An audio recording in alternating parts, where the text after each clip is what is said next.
skip this intro. I forget which service it's on. I think it's on Amazon. The documentary I watched is called John Candy, I Like Me. And man, they opened the movie with Bill Murray talking about John Candy, and he does a good job, but they missed a golden opportunity.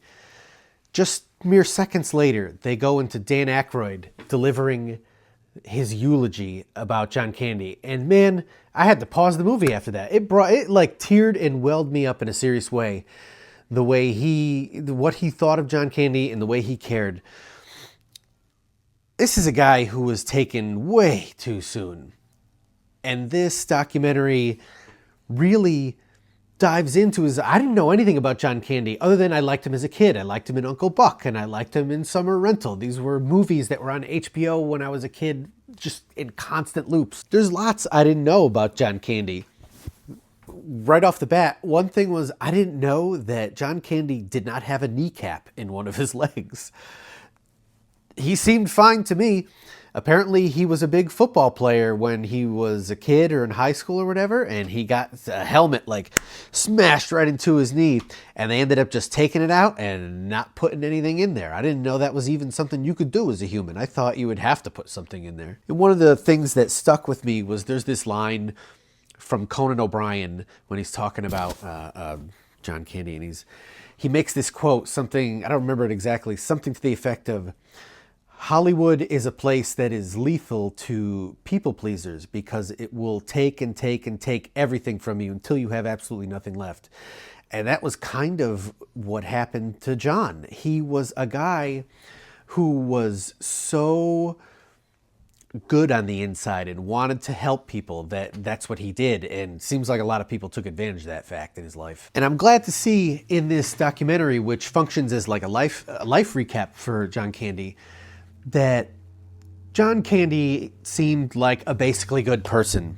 You know, Hollywood's a dark place. There's a lot of people that you love as a kid and you find out after they die, like, oh, they did a lot of really dark shit. And I'm glad to see that, like, John Candy kind of is in the same atmosphere as somebody like Willie Nelson or somebody like Dolly Parton, where it's like, oh, thank God that they're actually a good person, that there's some, like, light of hope. I think the best thing is that this documentary functions as a good palate cleanser, especially if what you recently watched was the Charlie Sheen one, which is a lot darker and goes into a lot stranger parts of Hollywood. So that's what I would recommend for this one, is like watch this if you need something that is kind of almost wholesome. Even though it's sad because he's gone, the good in him comes out in this. And apparently for people's funerals, sometimes if the person is big enough, they will shut down the highway as your body is carried to the cemetery. And it usually only happens for people who are like presidents or popes. But I was glad to hear that in Canada, they shut down the highway as John Candy's body passed. And there were people treating him like the president. There were people on the bridges just saluting him. Like, what a great thing to have. I mean, yeah, not that he died because he died so young. It was like... it really showed what people thought of him and who he was. And that's what this documentary is going to show you. And even though it is bittersweet, I think you should watch it because he was not only hilarious, but apparently he was a good person too. Our next movie, I think it might still be in the movie theaters, is called RoofMan. Who hasn't dreamed about robbing a McDonald's? Because McDonald's kind of deserves it. Either they're not bringing back the McRib this year, oh, the ice cream machine somehow doesn't work late at night, or even the simple fact that when you order a McFlurry at McDonald's now, they don't give you that plastic mixing spoon anymore. So fuck them. They deserve to get robbed. That's how it starts in this movie. The guy played by, oh God, what's the name of the guy? Channing Tatum. I forgot the guy. So Channing Tatum is RoofMan. And he's just trying to buy a house, aren't we all? And he's doing the math in his head. Oh, how many McDonald's would I have to rob in order to save up enough money to buy a house? Well, apparently the answer is 45. Now, of course, any robber is eventually going to get caught. No one can outrun the long arm of the clown, the law. So he gets sent to prison after robbing a few. In fact, after robbing enough to actually buy a house, he somehow gets sent to jail and doesn't get his house taken away. This is all a true story, by the way. Jail can't hold him. He's getting out. He's a guy who notices the little small details and everything, and he can figure out just the right time to slip out, and he does. So while he's on the run, of course, he can't run away. He can't go to Mexico. He's got kids that he cares about. He's sure he robbed McDonald's, but he still cares about his family, even though his wife is divorcing him. So he's got to hang around in the area, and all the cops are, looking for him because he's the roof man. They know he's going to strike again. So he hides out in the best place possible, a Toys R Us. So he's hiding out in Toys R Us. He's shacked up with Jeffrey Giraffe. He's found a place where he can hide behind a wall display, and he can set up his own little world of a bed with Spider-Man sheets. He's living off GameCube and peanut M&Ms. He showers in the sink. That sucks. And he has to sleep during the day when people are going about buying their toys. But he seems to have a nice little world built for himself. It's every kid's dream, and maybe even some adults' dream, to have a setup like this. Imagine, all right, you're waiting for things to blow over, and in the meantime, you're just kind of shacking up, playing games, doing whatever you want. There's a reason why Dawn of the Dead was set in a mall, or even in this case, a toy store, because it's just cool, to have it closed and to yourself, and you figure out how to turn off the security cams, and you can just do wheelies on a bike in the middle of the store in the night when nobody knows. Who wouldn't want to do this? But how do you feel about a movie where the good guy is also simultaneously the bad guy?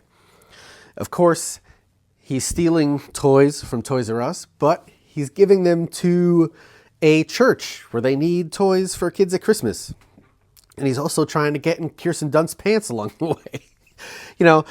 And that's not the only thing. At the end of the movie, when he starts to spiral, when he knows he's going to get caught, man, he has some choices to make good decisions, and he just doesn't make them. So it's one of those movies where, yes, he's super likable, but yes, he's also making terrible decisions. So it's a fascinating movie. It's got a great concept. It has good actors in that. It's got Kirsten Dunst. It's got Peter Dinklage. It's got Channing Tatum. And they're all likable in this movie. It's an oddball movie, but it's kind of also, maybe it'll be the underdog movie for the award season. It's definitely one of those movies where once you see it, you're not going to forget it. Our throwback movie is a movie called Time Quest. It sounds like the name of a knockoff Bill and Ted's Excellent Adventure. And in a roundabout way, maybe it is. It's got Bruce Campbell in it, which is the reason why I wanted to see it. And it's about the Kennedys. It's a giant what if. What if John F. Kennedy was never shot? The movie really fumbles the ball, though. I really would have liked this a lot more if they had Bruce Campbell as JFK. Missed opportunity there. So like I said, it's about the Kennedys. And it's a giant what if. What if JFK was never shot? What if somebody came back in time to stop the shooting? You would think that this would be an action movie. That's the golden moment, right? You have in my mind, you have Lee Harvey Oswald up in the tower. He takes the shot, and then somebody jumps in front of JFK or something, or does something spectacular to punch Lee Harvey Oswald in the face. But no, the time traveler just kind of appears in Jackie's bedroom in full spacesuit. I guess because when you time travel, you do have to travel in a spacesuit. I guess lucky for him, he didn't do it Terminator style where he shows up naked in Jackie's room. That wouldn't have worked out well either. So the story does a lot of jumping around. It makes it a little confusing. One moment you're in 1963. The next moment you're in when this movie takes place, which is Y2K, 2000-ish area. So it really makes it confusing because you're jumping around seeing events that didn't happen. So in their version of when JFK's alive, we become friends with the Russians. We end the Cold War. Vietnam never happens. But they never show it to you in a satisfying way. You just kind of hear people talk about stuff. And I realize that's because this is probably a really low budget movie and they didn't have, there's a couple scenes that take place on the moon.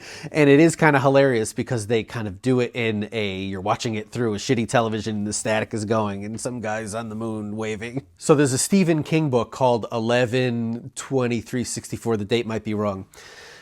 But that date, the date of JFK's assassination, is the movie in the future that Bruce Campbell is trying to get made and going on talk shows about. That's his function in this movie. He's like a throwaway character, who's talking about getting movies made, and that date is like his next big movie. I realized this was a very hard story to probably tell on a super tiny budget. But, you know, they do manage to get to, you do. The good news is you still get to see Marilyn Monroe naked in this. No matter what timeline JFK is in, he's still cheating on his wife and banging Marilyn Monroe. That's gonna happen. So overall, it had an interesting concept. There were parts of it that I liked.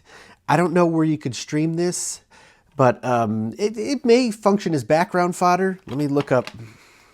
Let me see if it's actually streaming. So it's not streaming anywhere. It's been lost to time.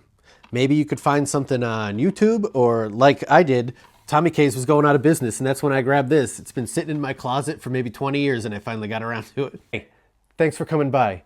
Thanks for watching Quiet Corner TV, Red Hood Movie Reviews. You keep coming back, I'll keep watching, and I'll keep talking. Talk to you later.